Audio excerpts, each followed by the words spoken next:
Before this story begins, don't try to understand it too quickly. Nothing here is loud. Nothing announces itself. And that's exactly why it matters. Some experiences don't feel wrong at first. They feel slightly misplaced. Like a memory that doesn't belong to you.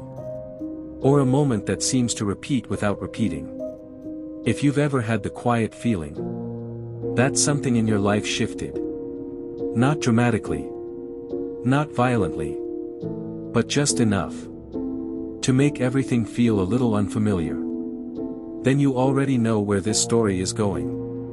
Don't listen for danger. Listen for the details you almost ignore. The pauses. The silence between words. Because this story doesn't arrive all at once. It settles. And by the time you realize it's there, it's already part of the room with you. You were slightly out of sync with the world around him. The days began folding strangely after that. He'd be at work and suddenly feel the weight of a conversation he hadn't had yet. A coworker would laugh. And he would feel the echo of it before the sound reached him. Once, he answered a question. Before anyone asked it. They stared at him. He laughed it off. But that night, the feeling grew heavier. He lay in bed staring at the ceiling. And felt something he couldn't explain. The certainty that he had already lain there, thinking this exact thought. Not yesterday. Moments ago. Like a loop. Too small to notice. But too tight to escape. He began marking time. Writing down events. Trying to catch the repetition. But the notebook betrayed him. Some entries were written in his handwriting, describing events he didn't remember recording. You will notice the pause tomorrow at 3:17 p.m. The next day, at 3:17. Everything stopped. Just for a second. The hum of lights. The tapping of keyboards. The movement of air. Then it resumed. No one reacted. Except Ethan. Because he felt it differently. He didn't move with time anymore. He slipped between its moments. One night, as he lay in the dark. He didn't feel ahead of time. He felt behind it.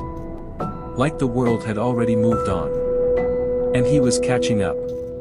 And in that space, between what had happened and what was happening, he heard breathing. Not in the room. In the gap. Slow. Patient. As if something else existed. Not in the present. But in the seconds people never notice. Ethan stopped trying to fix it. He stopped writing. Stopped testing.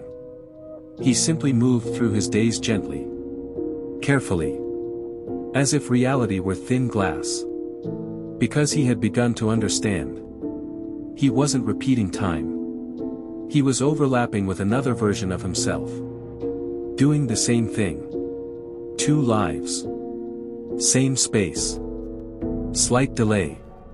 And sometimes, late at night, when he lay very still, he could feel the other Ethan settling into the same bed. Just a moment before he did. And that's the strange part.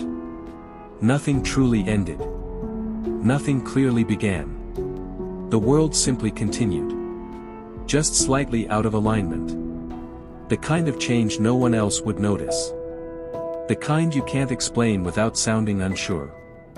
But tonight, when the room goes quiet, and your thoughts slow down, you might remember this story. Not the events. Not the details. Just the feeling. And if, for a moment, something feels subtly different. Like reality adjusted itself while you weren't looking. Don't worry. That's how these things happen. Quietly. Gradually. Until the new version of things feels like it was always this way.